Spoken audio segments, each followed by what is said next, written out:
fromage ou dessert, café filtre ou expresso, action ou vérité, boire ou conduire, essence ou diesel, la gauche ou la droite, défonceuse, ornithopie, tenant mortaise ou domino, queue droite ou érection matinale, ou queue d'aronde, fausse languette ou vraie cunie, oula, je m'égare, et pas seulement de l'Est, hein.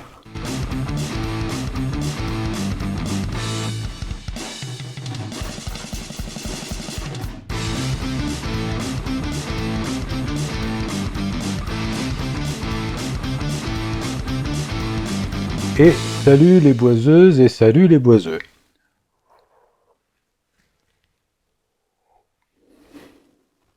Alors, c'est pas valable que pour la menuiserie, mais ça l'est particulièrement dans la conception de meubles. Il se trouve que je me méfie énormément de ce que j'appelle moi les hypothèses implicites. Les hypothèses implicites, c'est un genre de biais cognitif qui fait qu'on a tendance à faire des choix sans s'en rendre compte. Et c'est très dangereux dans le cadre de la conception de meubles, parce que on choisit un assemblage, une quincaillerie, sans tout à fait s'en rendre compte, et comme on n'est pas conscient qu'on est en train de faire un choix, et comme le disait d'ailleurs très bien l'oracle, « Te voilà toi aussi visionnaire, Néo. Et tu regardes le monde au-delà du temps. Alors pourquoi ne vois-je pas ce qui lui arrive ? Parce qu'on ne voit pas plus loin que les choix qu'on ne peut pas comprendre. » On oublie les conséquences qui en découlent. Ça veut dire par exemple que, imagine, dans le choix qu'on fait, on dit tiens, je vais mettre des charnières invisibles. Eh ben, il ne faut pas oublier que la plupart des charnières invisibles sont faites pour des panneaux d'épaisseur 19 mm. En tout cas, voilà, dans le cas général, il y en a sûrement pour d'autres épaisseurs, mais donc on fait ce choix-là, et puis après, le panneau, je ne sais pas, il va faire 24. Et là, on va dire, ah ouais, mais du coup, ça frotte contre le bord. Par exemple, hein. C'est juste un exemple, c'est pour vous dire, quand on fait de la conception de meubles, on a tendance à oublier ce genre de choses. Et c'est de ça que je voulais vous parler aujourd'hui. Alors, pour vous en parler, je vais reprendre le petit dessin SketchUp que j'ai fait. Avant que les questions ne pleuvent dans les commentaires, j'ai réalisé ce dessin avec SketchUp Pro 2023 et j'utilise les plugins. Donc, j'utilise toujours enfin là en l'occurrence on ne l'utilisera pas, je vais vous expliquer pourquoi. Pour la fiche de débit, je vous explique après pourquoi. J'utilise les plugins de BLB Bois qui fonctionnent toujours sous les dernières versions de SketchUp. Et j'utilise le plugin Round Corner avec la LibFredo. Donc c'est une dépendance, la LibFredo, il faut installer LibFredo pour installer le Round Corner. Le Round Corner permet notamment de faire des coins pas arrondis, donc des chanfreins, c'est logique. Mais il permet aussi de faire des coins arrondis bien sûr. Voilà, donc j'aime bien ce plugin là. Donc là, alors, on va faire un truc rigolo, juste je vais vous montrer la première des hypothèses implicites un peu évidentes que j'ai faites quand j'ai construit ce meuble. Pour ça, je vais passer en projection parallèle, oui je sais c'est moche, et je vais passer en vue avant, en vue de face donc. On vous appelle ça avant, mais en tout cas voilà. Et là, vous voyez, je pense que c'est assez évident que le meuble donc a été conçu par Maître Yoda, puisqu'il tient en lévitation sur son piétement, et le plateau supérieur, lui, tient pareil en lévitation au-dessus du meuble.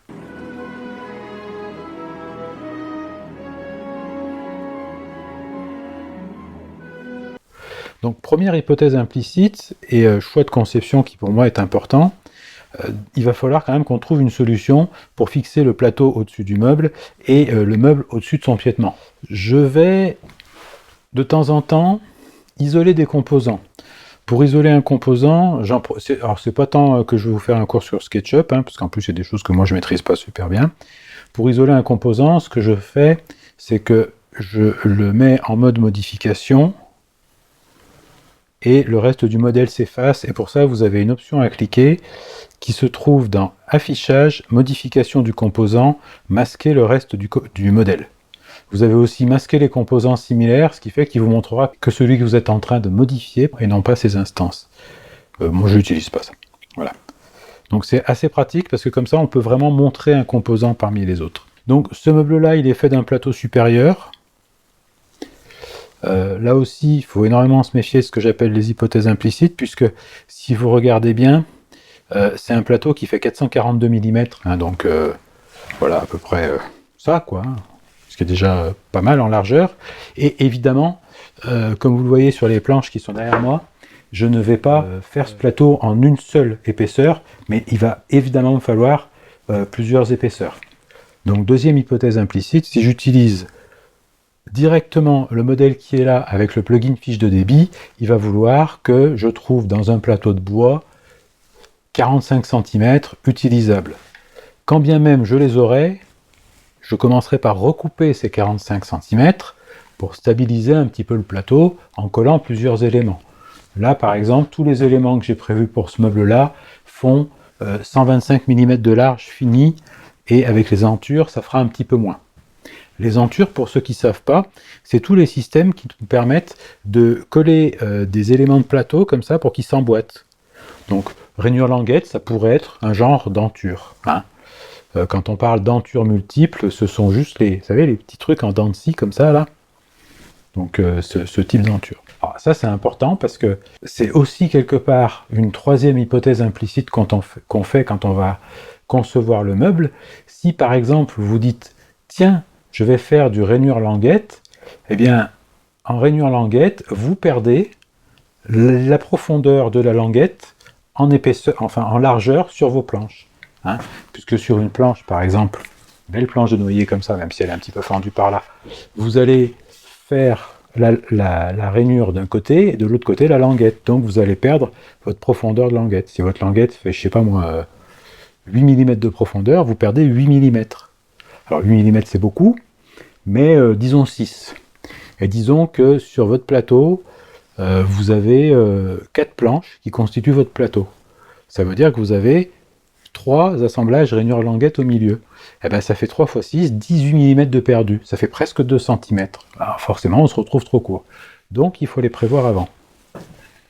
Et pratiquement toutes les entures font perdre de l'épaisseur, enfin de la largeur, sauf si vous prenez, par exemple, des photonons, hein, si vous assemblez par domino, on va dire, ça se fait hein, sur ce genre de largeur. Si vous assemblez à plat joint, vous ne perdez pas non plus. Avec les lamellos aussi, voilà. Les lamellos aussi, ça marche. Enfin, dès que vous allez rajouter de la matière au milieu, les fausses languettes aussi, parce que vous allez faire 2 rainures, mais vous n'allez rien perdre en fait. Hein, puisque vous faites juste une rainure de chaque côté, vous mettez votre fausse languette au milieu et vous ne perdez pas. Mais ça, c'est aussi une hypothèse implicite, et c'est pareil, c'est des petits calculs qu'il faut faire dans sa tête, sinon quand on arrive au bout, on est trop court.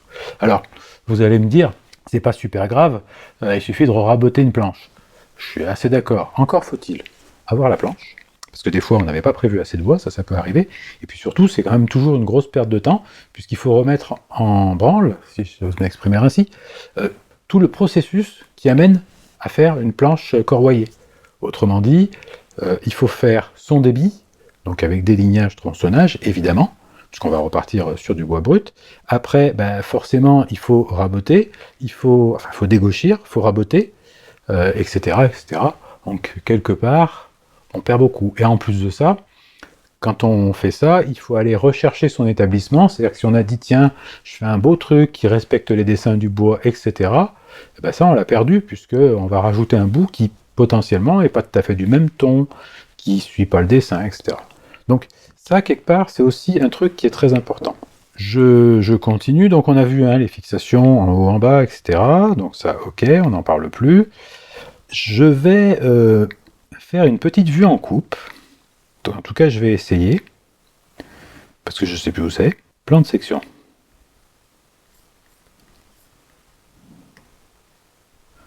Je vais appeler ça section dessus. Allez, on va la descendre un petit peu. Voilà, et là, ça va nous donner une assez bonne idée. Alors, j'ai vu une vidéo, je vais essayer de vous mettre les références dans la description, qui m'a donné l'idée de faire ces portes. Hein, c'est pas un truc que j'ai inventé. Donc, je vous mets l'URL dans la description, j'ai piqué l'idée, j'ai trouvé ça sympa et je vais essayer de faire pareil. Voilà, maintenant je m'approche un petit peu là. Et là, je sais pas si vous voyez, mais il y a un truc qui est intéressant. C'est que ici sur le bord, je vais m'approcher encore un peu plus. C'est pas ça pour s'approcher, Yann. C'est pas du tout ça. Ça va bien se passer. Et là, vous voyez bien, hein, à ce niveau-là, là, qu'il y a des morceaux de bois qui passent à travers d'autres morceaux de bois. Donc quand vous faites votre conception, il faut toujours avoir en tête que vous allez avoir besoin quand même que tout ça bouge. Donc ça veut dire quoi? Ça veut dire qu'ici, il faut que je laisse du jeu, mais ça ne va pas être suffisant. Ça veut dire aussi qu'il faut peut-être que j'aille faire un pivot déporté ou quelque chose comme ça pour pouvoir tourner. Quand on fait un pivot déporté, comme ça, quand on veut avoir un pivot de porte qui fonctionne, on fait généralement une épure. Alors, je ne vais pas aborder ce sujet-là dans cette vidéo, parce que ça nous prendrait peut-être plusieurs vidéos complètes pour le couvrir correctement. Mais par contre, il y a une vidéo d'un peu moins de 8 minutes de Das Neves, je ne sais pas comment on dit, mais en tout cas de lui, qui explique très bien le sujet. Du coup, je vous mets l'URL dans la description. Donc là, vous voyez, avec la quincaillerie, on fait beaucoup d'hypothèses implicites. Il faut faire très attention à ça. Autre hypothèse implicite intéressante sur ma conception. Ici, vous avez une étagère que j'ai représentée. Hein, si je me remets donc en vue à peu près, on va dire. Voilà. Et que on enlève l'affichage des coupes pour y voir un peu plus clair. Voilà, ici vous avez une étagère. Jusque-là, tout va bien, on a l'étagère, c'est cool. Mais encore faut-il qu'elle soit fixée, et surtout, si on va avoir un réglage en hauteur, eh ben, ce serait quand même pas mal qu'on ait peut-être des petits taquets, peut-être des échelles. Hein, vous savez, je vais essayer de vous montrer ça parce que je crois que j'en ai qui traînent. Vous savez, ce genre de petite quincaillerie là. Donc ça veut dire quand même qu'il faut prévoir une rainure, hein. Donc une rainure qui fasse la largeur de ça, je ne sais même pas combien ça fait, tiens, je vais regarder par curiosité. À vue de pied, je dirais 14. 13. J'y étais presque. À vue de pied à coulisses. Hein. Donc prévoir une rainure. Donc évidemment, cette rainure-là, elle est très difficile à usiner une fois que c'est assemblé collé. Il faut la faire avant. Et pareil pour les bords. Et vous allez voir que ça peut être assez subtil, parce que si on va un tout petit peu plus loin, coupe, vous allez comprendre où je veux en venir. Voilà. Et donc là encore, si je m'approche de l'angle, reste tranquille toi. Ici vous voyez, on a un assemblage à 45, donc là aussi il faut bien savoir comment ça va tenir. Dans mon cas, je sais déjà que je vais mettre des faux tenons. Mais vous voyez, ça aussi, ça peut être une hypothèse implicite sur les assemblages. Et il faut se méfier parce que les hypothèses implicites sur les assemblages, ça modifie les cotes de vos pièces. Par exemple, si vous voulez faire un tenon mortaise, mais on va en parler un tout petit peu plus loin, ça peut vous compliquer la vie, et notamment vous pouvez vous retrouver avec des pièces trop courtes. Imaginez que vous avez juste mis bout à bout comme ça vos deux pièces, puis vous n'avez pas prévu la longueur du tenon. Un tenon, ça peut vite faire 3, 4, 5, 6 cm. Donc de chaque côté, peut vous manquer 12 cm à une pièce. Et là, même avec une surcote assez généreuse, en général, vous êtes dans les choux. Mais on en parle après. Pourquoi je vous parle de ça? Parce que, comme j'ai un assemblage à 45 degrés, quand je vais faire ma rainure pour fixer mon petit truc, on est d'accord qu'après, le truc, je peux le bouger de haut en bas pour que, en fonction de chaque côté de l'étagère, hein, les taquets soient face à face les uns aux autres et que mon étagère soit pas penchée, sinon j'ai l'air bête. Mais si on imagine que j'ai pas mis des petites échelles comme je vous ai montré en métal, mais que j'ai mis par exemple des petits... je vais vous montrer, j'en ai tout plein. Donc imaginez que vous n'avez pas mis des échelles, mais que vous avez prévu de mettre, vous savez, ce genre de petit taquet là. Et comme ça, hop, vous mettez dedans, et puis hop, vous mettez votre étagère. Bon, si les perçages ne sont pas les uns en face des autres proprement, votre étagère, elle est bancale. Voilà, donc ça aussi, c'est à bien réfléchir. Et du coup, pourquoi je vous dis ça? Parce que d'un côté, je vais partir du niveau là. Hein, donc ça va. Mais de l'autre côté, il ne faut pas que je parte du bas de la pièce, il faut bien que je parte là. Pourquoi je dis ça? Parce qu'il est probable que je vais faire les perçages avant de faire mes coupes à 45. C'est possible. Du coup, si je fais mes perçages avant mes coupes à 45, j'aurai forcément une partie des perçages qui sera décalée par rapport au perçage d'en face, si je me base par rapport au bas de la pièce. Donc ça aussi, c'est une hypothèse implicite à laquelle il faut faire attention. Oui, parce que des taquets, vous avez aussi le modèle Ikea, à pas cher. On avait le modèle en plastique, comme ça. J'aime pas. Puis j'aime bien les échelles en métal, je trouve que c'est plus qualitatif, personnellement. Voilà, donc, deuxième hypothèse implicite. Pareil, moi, j'ai décidé que ici en haut, ici, et puis bah forcément pour les autres angles, ce serait des photonons, hein, puisque j'ai fait un petit gabarit, vous savez, je vous avais fait une vidéo là-dessus. Je vous mets l'URL dans la description. Ensuite, on va se mettre derrière. Voilà, et on va s'approcher par ici.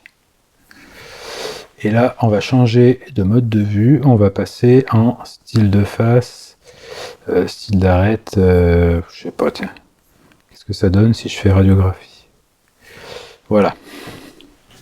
Donc ça, c'est pas mal parce qu'on voit bien. En tout cas, moi, je trouve. Voilà.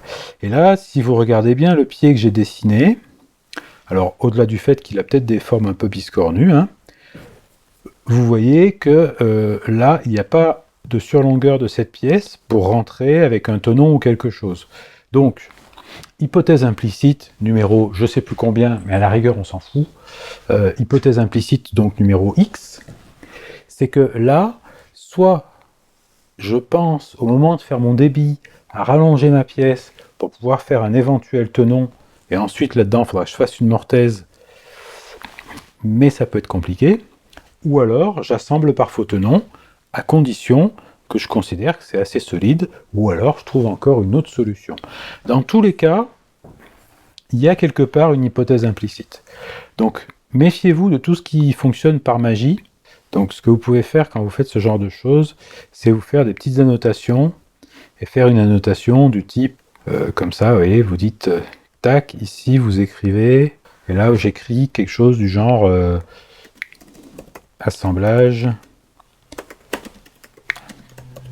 par faux tenon, ou domino, on dit comme on veut. Voilà. Et là, alors ça doit être en tout petit sur l'écran pour vous, du coup, ah ben voilà.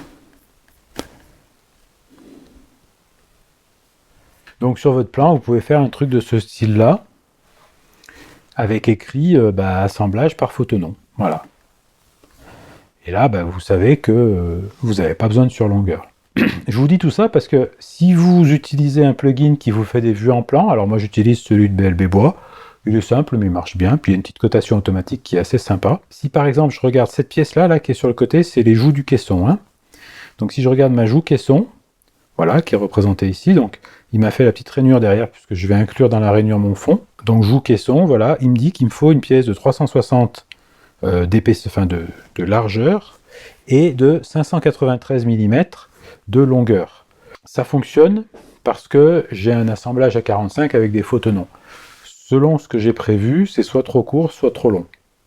Si j'ai prévu de faire...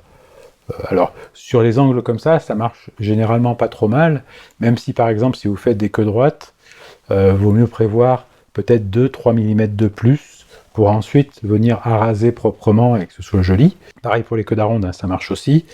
Il faut prévoir des surlongueurs. Après, c'est pareil, si vous n'avez pas décidé de faire un assemblage à 45, mais que vous voulez positionner l'une sur l'autre comme ça, là, vous avez de fortes chances pour que celle qui est dessous soit trop courte, puisque vous n'aurez pas prévu la longueur qui vient permettre de faire l'assemblage par queue droite, queue d'aronde, etc. Donc, c'est une hypothèse implicite aussi, et ça fait partie des choses qui sont importantes. Tac, donc pareil pour les piétements, vous voyez, ici, j'ai pas de tenon, j'ai rien au bout. Si j'en ai besoin, je suis marron. Les montants intermédiaires, là aussi, il y a une vraie question. Vous voyez, là, ils font 551 mm de haut, très bien. Si jamais j'avais décidé de faire des queues d'aronde en longueur, là aussi, ou n'importe quel type de rainure languette, d'assemblage à mi-bois, etc., ils auraient été trop courts. Ce qui est quand même dommage, parce que bien souvent, on a laissé des surlongueurs au débit. Si au dernier moment on coupe trop court, ça énerve un petit peu. Voilà. Bon, les barres verticales, pas grand-chose à dire. Les panneaux des portes, pareil, normalement, ça doit passer.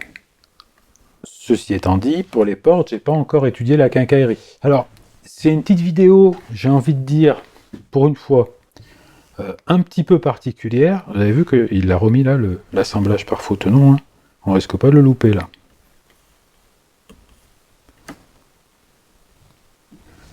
Marqué là, hein. Faut pas l'oublier. Bon, donc, je vais voir, excusez-moi. C'est une vidéo pour une fois un petit peu particulière, je sais que c'est que du blabla, mais pour moi, c'est du blabla qui est intéressant. Alors pourquoi j'ai fait cette vidéo? Parce qu'en fait, c'est un nouveau projet, hein. Donc c'est un meuble bar. C'est vachement intéressant, un meuble bar quand même. Voilà. Toujours plus intéressant qu'un bureau. Un bureau, c'est pour travailler, un meuble bar, il y a du loisir quand même. Quand j'ai fait mon débit, en fait, pendant que je fais mon débit, j'ai réfléchi à tous ces trucs-là. Et je me suis rendu compte, pendant ma réflexion, que ces réflexions-là, bien souvent, on n'en parle pas. Vous voyez? Implicitement, on sait, moi je sais dans ma tête, je réfléchis, alors des fois je vous cache pas que je me loupe, hein. Mais je réfléchis, je dis oui, ça je vais le faire comme ci, ça je vais le faire comme ça, il faut que je pense à, etc. Des fois on oublie quand même. Pourquoi? Parce que sur des choses relativement simples en conception, en général on s'affranchit de les dessiner. Ouais, je vais pas me prendre la tête à aller dessiner mes photonoms sur mon truc, etc. Quoique ça aurait un sens pour voir quelle longueur de photonom je peux utiliser. Vous voyez, il y a toujours une petite subtilité. Oui, parce que sinon ils vont dépasser au bout. Oui. Après, on pourrait dire, tiens, ça serait intéressant que les photonoms dépassent. Ça peut être un choix esthétique. Mais bon, voilà. Donc, il y a tous ces éléments-là qui rentrent en ligne de compte à chaque fois qu'on fait un meuble. Il y a toutes ces hypothèses implicites, c'est comme ça que moi je les appelle, auxquelles il faut vraiment penser quand vous faites vos conceptions. Et méfiez-vous, parce que tout ce que vous ne prévoyez pas à la conception, c'est autant de surprises à la réalisation. La grande question que moi je me pose toujours, est-ce que ça vaut le coup que je passe du temps à le modéliser si je sais exactement ce que j'ai l'intention de faire derrière? La question peut se poser. Sur ce, si vous voulez bien vous barrer de ma conception, parce que j'ai encore plein de débits à faire, le meuble il sera en noyer.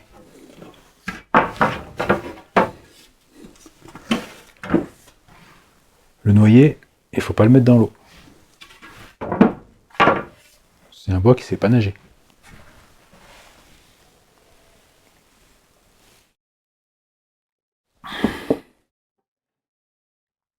Au revoir. Quoi? Te battre?